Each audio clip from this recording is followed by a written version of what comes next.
Ranking the best tight ends in college football. And boys, we are back here with another tier list update. Today we're going to take a look at the tight end position. Usually today we get an underdog content drop. Based on what I've heard, I know the content schedule did not go live on Twitter yesterday. So pretty much what I've heard is we're going to be getting content Friday and Sunday, and the drops with Tuesday, Wednesday, Thursday, all that stuff is gone. So 2 content drops a week from here on out. And with that being said, we're going to go ahead and update these tier lists real quick. We have some other videos planned on the channel as well. And then we'll practically be with college football 26. So with that being said, looking at tight end right here. So pretty much what I'm going to do is, before we get into the new cards, old tier list. So Tyler Warren, I still think is S tier because of the platinum takeoff. I think he's the best platinum takeoff tight end in the game. I'm also going to keep Antonio Gates in the S tier and Eric Ebron as well, because I think there's a good argument that they are the second or third best tight end in the game. It really depends on your offense. Do you need platinum takeoff? Like, that is a big question. And for that reason as well, I'm going to leave Tony G in the A tier too, and I'm going to drop everyone down a singular tier. And this is what it's looking like before we get into the new cards. First up today, we got Jack Endries right here, who is 6'4", 240, up to 94 speed. And before we go further as well, I think one of the big things that you can do with tight ends that this is a position group that I think does need speed, right? And with the Ultimate Dynasty Coach Boost, if you upgrade the receiving one that plus speed, it ups your receivers and your tight end. So potentially every single tight end could at max be +3 speed with a regular theme team, a scheme team, and the Ultimate Dynasty Coach Boost. So anyone that's 96 speed, you could get up to 99, or if they're 97, you need a theme team plus that Ultimate Dynasty Boost pretty easily to get them up to 99 speed. But anyway, back to Jack Endries right here. 96 short running, 96 medium, 90 deep. Also decent run block as well. I think he's a very solid tight end in the game. I don't think he's like crazy by any means. I think like by potentially like Caden Prescorn in this D tier, I think this is a solid spot for him. After that, we get RJ Maryland though, and RJ Maryland is 6'4", 237,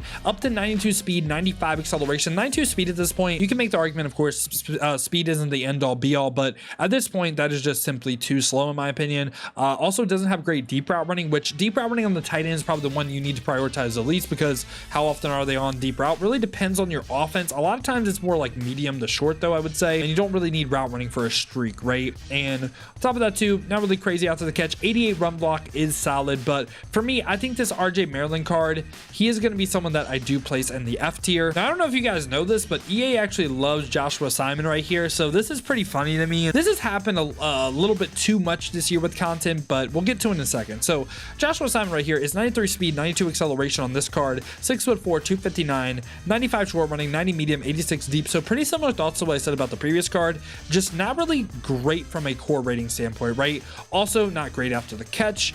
Good run block of 93 is a positive, but I don't think it can save this card. And on top of that too, he also got a 97 record breaker card, and this card has 94 speed, 93 acceleration. This time does have good route running, 90 deep route running, also decent after the catch, and he just loses the run block though. So I think that's like interesting, right? Like, this card is a super run blocker, this card is more of a receiving threat. Super weird. Also, they have different scheme team chems too. Super weird how they did these two cards, and the fact that they both dropped it's just weird. Simply put, it is weird. So for me, this card would be in the F tier, and I'd also place this card in the D tier right here by some other receiving threats, like again by like Jack Endries. And these cards can be more like, say, like bottom in the D, borderline F, but yeah, I think D tier, fine spot for him. I thought we get a Chamon Metayer right here. I said that's so wrong, like honestly that was the worst pronunciation ever, but this is a potential upgradable underdog card. So just base card, I would say is an F tier card. 91 speed, 92 acceleration, not great deep route running, and I mean he does have good run block, but the speed just is too low at this point. But with the upgrade, goes up to 92 speed, and for me, I feel like that is just too slow at this point. I really do. He does get discounted abilities, which is cool, but I mean, at a bare minimum, you got to have like something for me to really want to play you. And the 94 run block is cool. He's like a good backup tight end, but as a starter, I'm not really seeing this card. I would say I think he is an F tier player yet again. Even with the discounts, I'd place him in the F tier. After that, we get Jameson Geers right here, who is 6'5", 255. Again, 89 speed is just too slow in my opinion, right? The route running, the 90 short, 90 mediums, cool. The deep route running again is a little suspect. After the catch wise, not really looking too great either, but run block does have 95 run block. That is good. Do not get me wrong, that is good. Really how I think these cards could separate themselves is they hit 90 pass block finesse, 90 pass block power. They would basically be like Gunnar Helm, right? Which that's cool. That's why I like Gunnar Helm, because he does have the good run block. He can also pass block too, and that's his role, is he's a blocker. And these guys, they don't even really have the good pass block. I would say, again, another F tier player for me. Now we get into the 99s, where the first one we got up right here is Ozzie Newsome. And Ozzie Newsome is 6'2", 232, 96 speed, 99 acceleration with 95 short running, 98 medium, 93 deep. And at the same time as well, decent run block of 85. Not crazy after the catch or anything. He is a little bit smaller. Doesn't get like the discounted takeoff or anything, but 2 discounted buckets. I think this is a really good tight end in the game. And I think debatably in the S tier, I would just say more along lines of A. I thought it was good. You could debate placement with this card.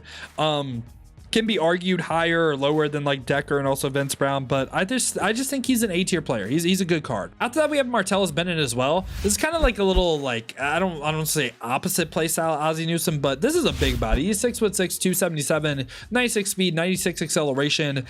Great route runnings yet again, and this time not the best run block. I feel like they usually get Martellus Bennett like good run block in like the Madden sense. In this game, I think back-to-back cards, right? Just really didn't have the crazy run block, but I think this is a card on a pro style theme or a scheme team, I should say, with the Ultimate Dynasty boost.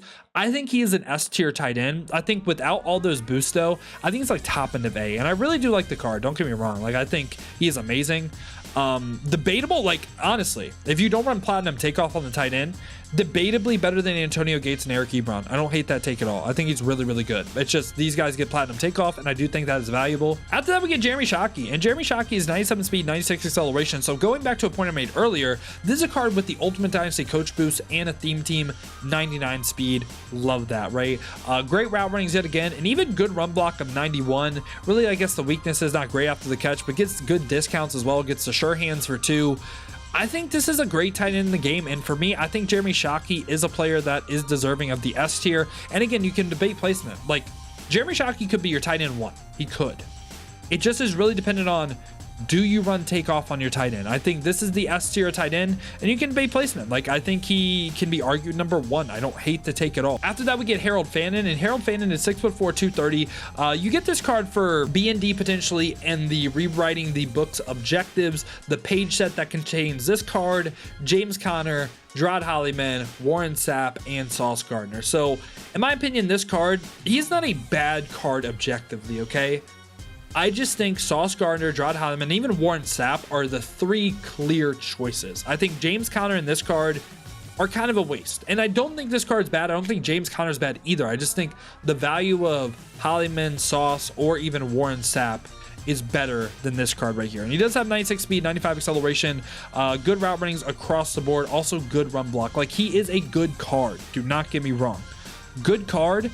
I don't think he's an S tier player. I think he's an A tier player. And again, you can debate placement. Maybe you want him like higher in A, maybe you want him in S, but I think he's an A tier player. He's really good though. After that, we get Jason Witten, and Jason Witten was a tough one. I feel like this card is really similar to Martellus Bennett. He's 6'6", 263, 96 speed, 97 acceleration, great route runnings across the board. Also does have 87 run block, and he does have that little bit of value as a pass blocker as well. I think this is a real debatable card where you have him. I'm gonna have him top end of A and missing S tier. But again, this goes back to what I said about Martellus Bennett as well. There's a world where you say these 2 cards are better than Antonio Gates and Eric Ebron. That means you don't run plat takeoff in your offense. And I get it. I get why you would say that. So yeah, it just, these 2 cards are just so dependent. Do you run plat takeoff in your offense or not? If you do, they are still really, really valuable. If you don't, then obviously you can ignore. Last but not least, right here, we do have Trey McBride. Trey McBride is 6'4", 246, 97 speed. So like Jeremy Shockey with the Ultimate Dynasty coach boost, and also just a regular theme team can be 99 speed any single team. Also great route runnings across the board. Not the worst after the catch either, and also good run block, and he does have the value of the pass block finesse and the pass block power as well. So really liking this Trey McBride card. I know some people mentioned traits on the card, but I really haven't had an issue. Like even the cards with all no traits, like it was like that before with Legends. I still think Trey McBride is an S tier player, and I would place him right by Jeremy Shockey. I'd say Jeremy Shockey is probably a little bit better, but this is what my updated tight end tier list is looking like in college football. Let me know your guys' thoughts down below in the comments. Let me know what you agree with, what you disagree with. Who do you think should go up? Who do you think should come down? Now, if you guys did enjoy this video though, you enjoy content like this, want to stay updated with everything that's best here in college football, going into college football 26 as well, make sure to leave a like, subscribe, hit that noti bell as well. You'll be notified every time I upload or go live here. Or if you guys want to watch me use these cards live on stream, again, hit that noti bell or check the links in the description, hit that Twitch with a follow. But if you guys do want another video to watch, check out this one right here.